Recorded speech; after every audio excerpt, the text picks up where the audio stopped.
Action. I'm Jake Wallace. I'm from Boone, North Carolina, and my presentation for our racism class is on Martin Luther King and Coretta Scott.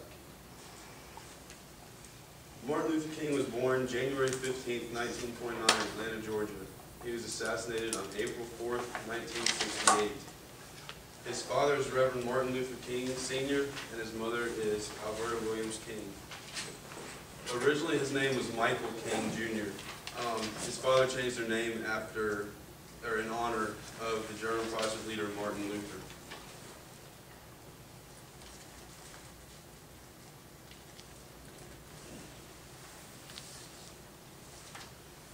He went to high school at Booker T. Washington. He skipped the 9th and 12th grades. He never formally graduated high school. He entered Morehouse College at the age of 15. In 1948, he graduated with a Bachelor's of Divinity degree from Crozier's Technological Seminary in Chester, Pennsylvania, and then began his doctoral studies at Boston University.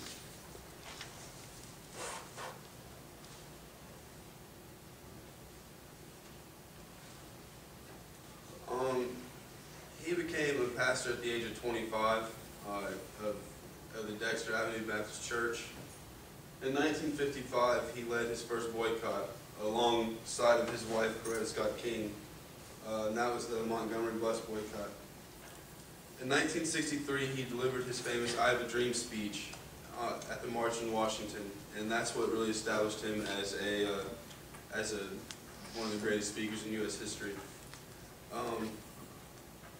A couple lines that he is noted for in this speech, I'll read here. I have a dream that one day this nation will rise up and live out the true meanings of its creed. We hold these truths to be self-evident that all men are created equal. I have a dream that my 4 little children will one day live in a nation where we will not be judged by the color of their skin, but by the content of their character. I have a dream that one day on the red hills of Georgia, the sons of former slaves and the sons of former slave owners will be able to sit together at the same table of brotherhood. And I guess what he's most famous for right here is his last line where he says, free at last, thank God Almighty, we are free at last. He became the youngest person to receive a Nobel Prize in 1964 for his works to end racial segregation and racial discrimination through civil disobedience and other nonviolent acts. In 1977, he was awarded the Presidential Medal of Honor. In 1986, Martin Luther King Jr. Day was established as a U.S. national holiday. And in 2004, he was awarded the Congressional Gold Medal. April 3rd, 1968, he gave his I've Been to the Mountaintop speech at Mason Temple, Memphis, Tennessee. His flight was actually delayed, and he gave this speech later than he was supposed to. There was a bomb threat to his plane, so they delayed the flight, and in this speech he kind of referred to that threat.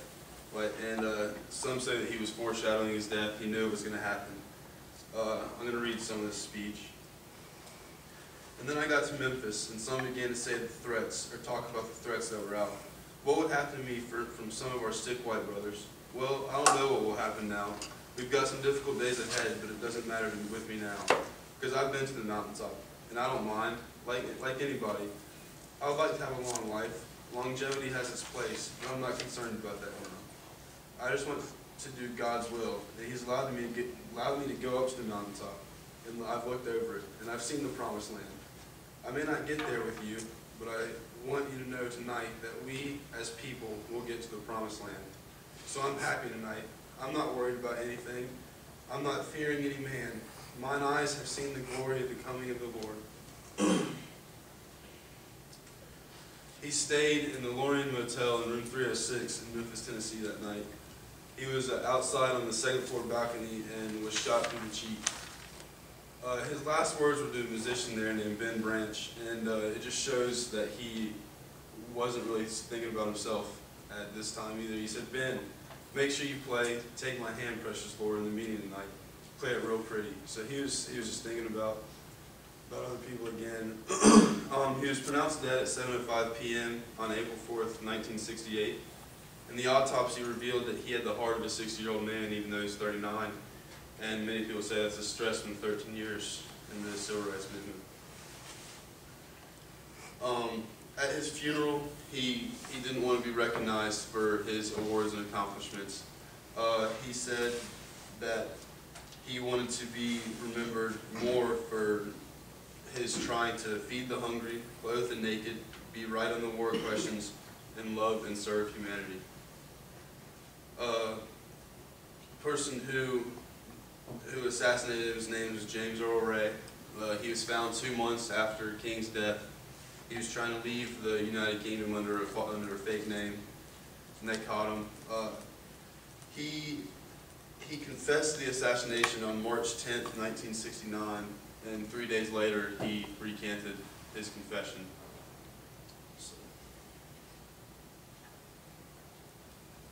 Martin Luther King's wife is Coretta Scott King. She was born April 27th, 1927, and died January 30th, 2006.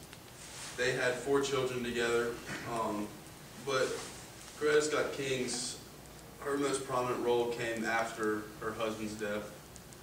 She took over a lot of what he was doing, kind of, and didn't let that die down. She took on leadership of the struggles for racial equality. She became active in the women's rights movements, and she worked hard to pass the Civil Rights Act in 1964.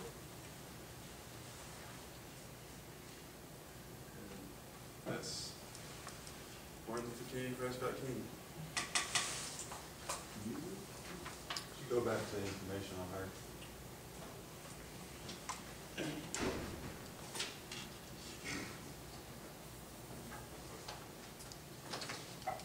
Any questions?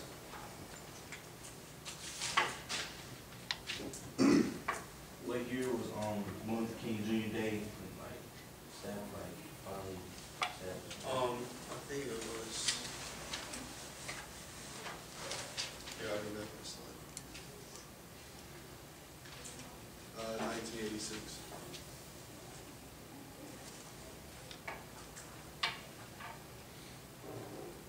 When you say like he was like, what was it? Reaching the mountaintop speech. How did that have to do with him? Like, what was gonna happen to him?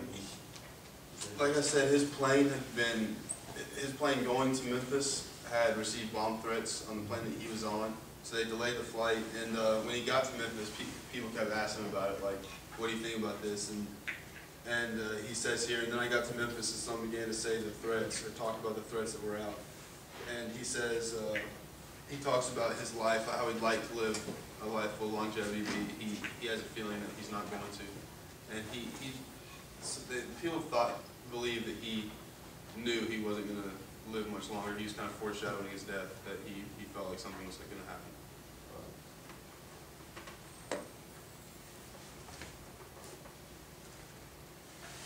How long did you say it took them to find the guy who shot him? 2 months.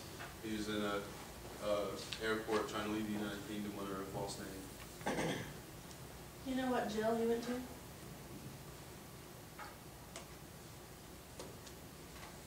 Is that guy still alive, or? No, he passed away of cancer, I think, for sure. Most of his time was spent at Brushy Mount Prison in Tennessee.